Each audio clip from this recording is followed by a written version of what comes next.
Nah, Assalamualaikum Ustaz. Apakah boleh mengikuti ajaran sahabat sedangkan Nabi SAW tidak melaksanakannya? Apakah boleh melakukan ajaran sahabat sedangkan Nabi tidak melakukannya? Ini kayaknya pertanyaan kurang tepat. Apa ini maksud dengan ajaran sahabat?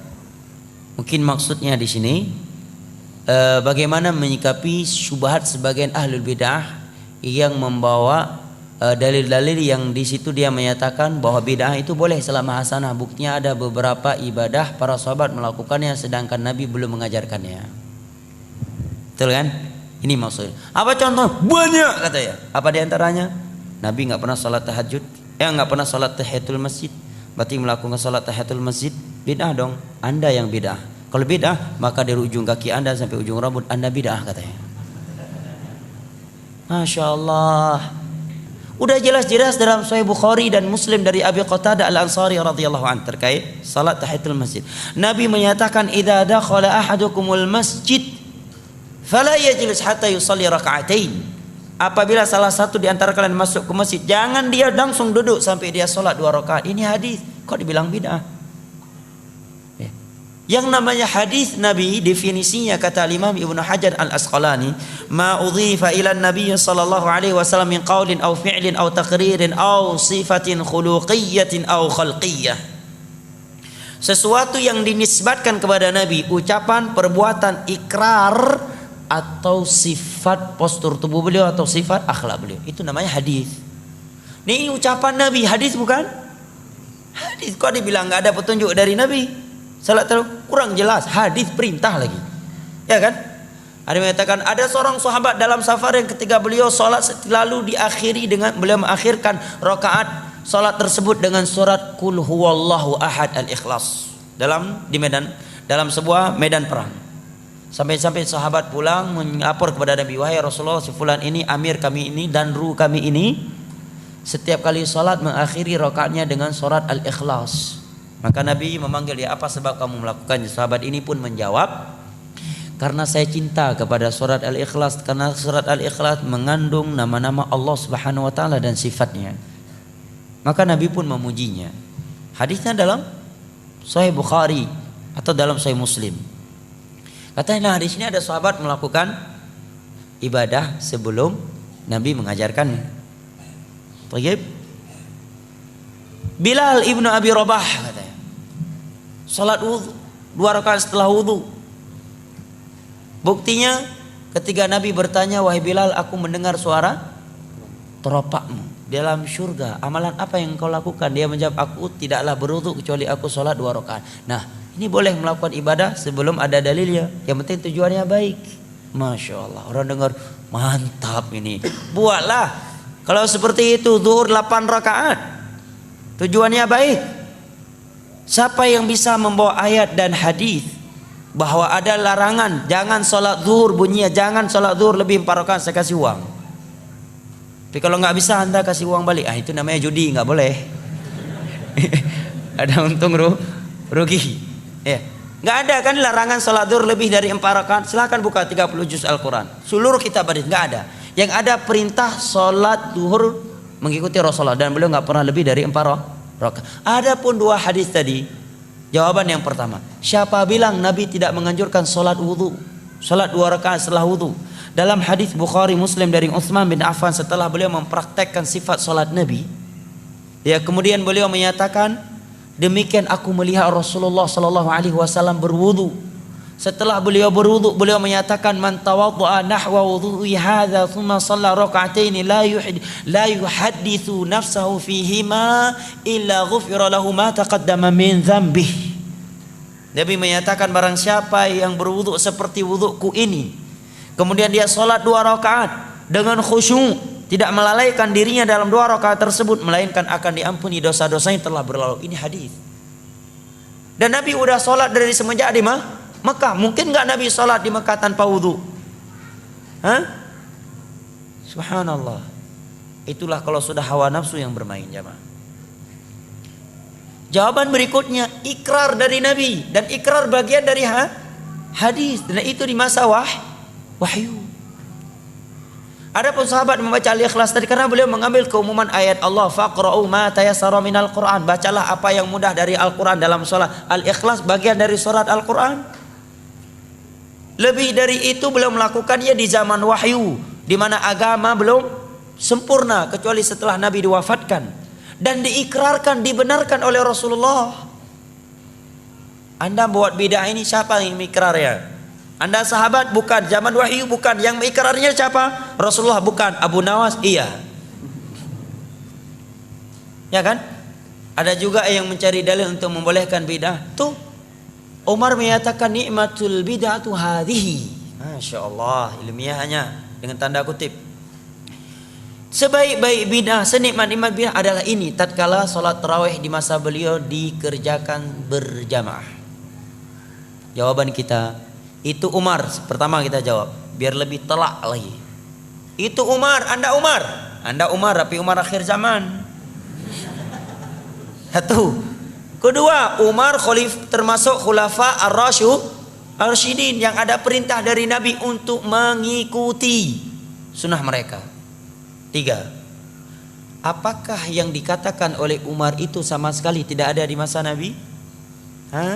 Ada. Nabi sholat 3 malam berturut-turut tarawih berjamaah. Kemudian beliau berhenti. Beliau berhenti melakukannya karena khawatir akan diwajibkan kepada umat ini. Sekarang maulid, ada Umar katakan maulid nikmatul bidah hadhihi, sebaik-baik bidah adalah ini. Ada Nabi dan para sahabat di masa itu melakukan maulid walaupun cuma 2-3 kali, kemudian setelah itu kita kerjakan setiap tahun? Gak ada. Jauh sekali kiasnya. Jelas ya?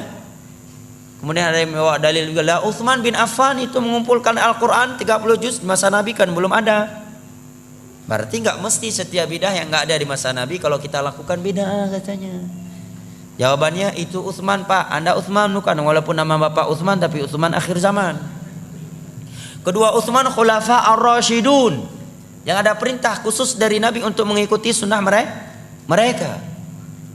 Ketiga, perbuatan Utsman tersebut disaksikan oleh seluruh para sahabat Nabi dan seluruh kaum muslimin di masa itu dan tidak ada yang mengingkarinya, semuanya sepakat. Itulah yang disebut dengan al-ijma' al-muntabit al-qat'i, yang wajib diikuti dan tidak boleh diselisihi. Bidah yang Anda lakukan ini ijma' enggak. Jangankan tingkat internasional, tingkat daerah aja enggak ijma'. Ya kan?